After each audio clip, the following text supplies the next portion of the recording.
So hello guys, what is up at magandang umaga, tanghali, gabi sa inyong lahat at welcome back sa ating survival series dito sa CPM2. Kahapon ginawa natin ay gumawa ng mga task para magka-coin tayo pambili ng damit kasi nakakasawa na to tignan yung suot ko ngayon. So for today's video dagdagan ko ulit yung coin ko kasi kulang pa ito para makabili tayo ng damit. So ang panibagong task ngayon ay itong cargo driver, mechanic at racer. Pero yung pangatlo ay panigurado di ko magagawa kasi wala pa naman tayong kotse na pangkarera. Pero balang araw babawi ako para magawa ko yung task. So uunahin natin gawin ngayon ay itong mechanic kasi sabi dito 15 times aayusin yung kotse, so madali lang kahit walang sira pwedeng pwede. So tara gawin na natin.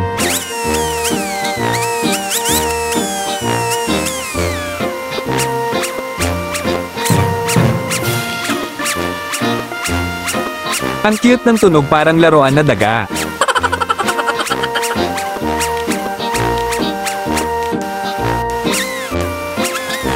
So ayun, natapos na natin agad.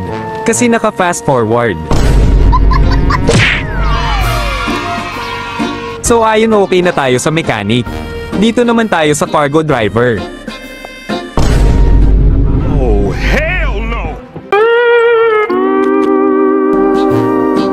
So ayun mga kahamog, di available ang cargo driver at di ko alam kung bakit. Dalawa lang pwedeng rason dito, either hindi pa talaga ito available sa CPM2 or available lang ito kung gamit natin ay trailer truck. Paki-comment nga guys kung sa inyo ganun din. Parang isa lang ata magagawa natin na task sa ngayon. Kaya maghihintay na naman ako nito bukas. The next day. Yo, what's up, good morning. Good morning! So hello guys, panibagong araw, panibagong task na naman. So total lang nakuha natin kahapon ay 125 coin. So ang panibagong tatlong task ngayon ay itong Drift King, Speed Banner at Car Distance. Palibhasa ulit-ulit na naman itong Drift King, di talaga tayo makakagawa ng tatlong task, lahat na lang may kalas. Pero okay lang yun, pinagpala naman tayo dito sa dalawa kasi pinaka-basic lang na gawain. Oh my God! Wow! So ang gagawin natin dito sa dalawa ay dapat yung takbo natin ay aabot sa 200 km/h tapos yung pangatlo naman ay dapat magpatakbo tayo ng 10 km na layo. O diba, kaya pwede natin ito ipagsabay na gagawin, so tara, let's go!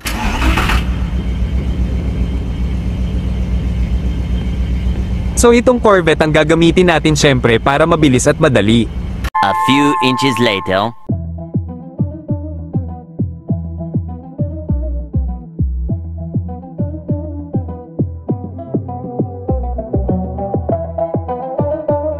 Okay!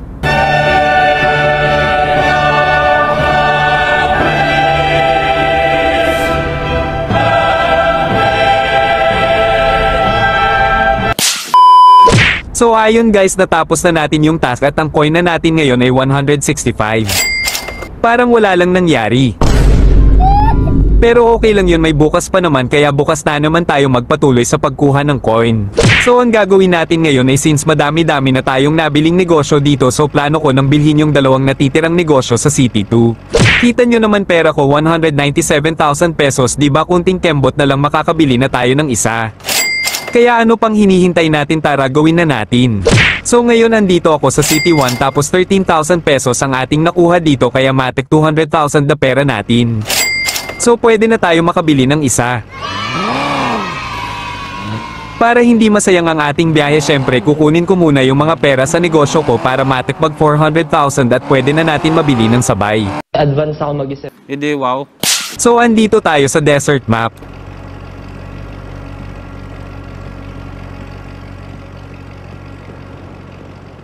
At ang nakuha natin dito ay 34,000 pesos. Dito naman tayo sa mountain at ang nakuha ko dito ay 34,000 pesos din. Kaya malapit na mag 300,000 pesos ang aking pera, kaya aabot pati sa 400,000 kasi meron pa naman doon sa highway at sa City 2. So ayun mga kahamog, pabalik na ko dito sa City 1 para papunta sa highway, ngunit ito ang mga nangyari.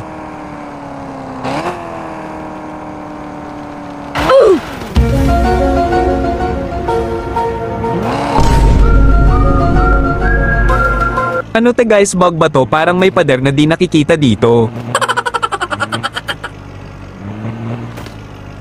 Kaya nagtry na lang ako umikot dito para makadaan.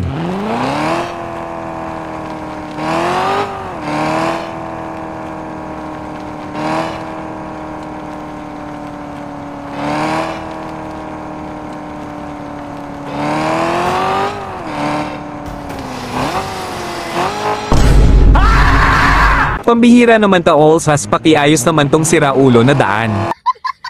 So ayun, nandito na ko sa subdivision na kung saan meron din tayong negosyo dito.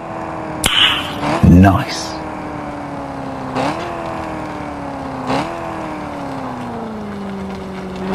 Okay, so dito nakuha natin ay 17,000 pesos. So papuntan ako sa highway para kunin ang ibang pera, ngunit nagkamali ako ng padaan dito na imbis na sa exit dito ako sa entrance lumabas, kaya ito ang mga nangyari.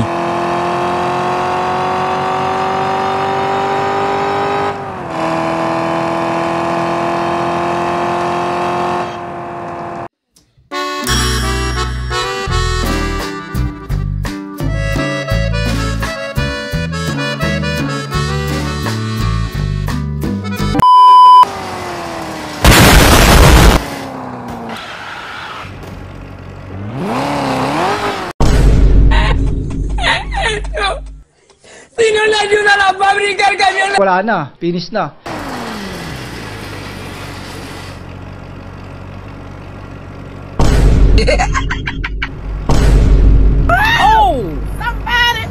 He needs some milk. Wala te guys, akala ko bunggo lang. Yun pala, mas malala pa sa bunggo.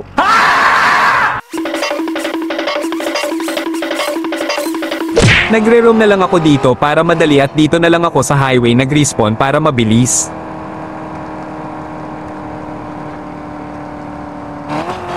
So ang nakuha natin dito sa highway ay 34,000 pesos. So sunod na natin yung papasok sa City 2. Dito naman ay nakuha natin 35,000 pesos. Kaya doon naman tayo sa Starbucks.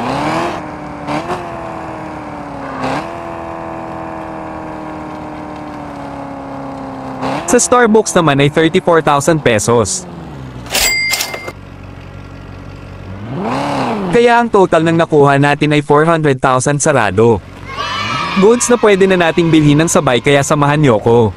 Kaya ito na guys, bibilhin na natin.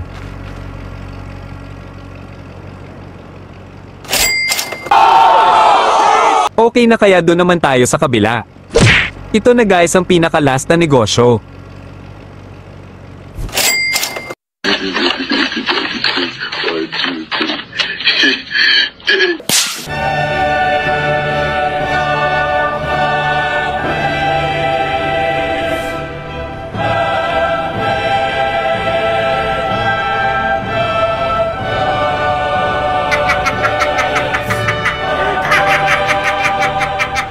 So ayun guys, finally nabili na natin lahat ng negosyo dito sa buong mapa ng CPM at maraming salamat sa inyo at sa panonood. Hope guys may natutunan kayo dito. Pero bago magtatapos ang video, nais ko lang itong i-shoutout ng mga solid subscriber at followers, at kung gusto mong ma-shoutout, comment ka lang sa pinaka-latest video sa YouTube channel ko.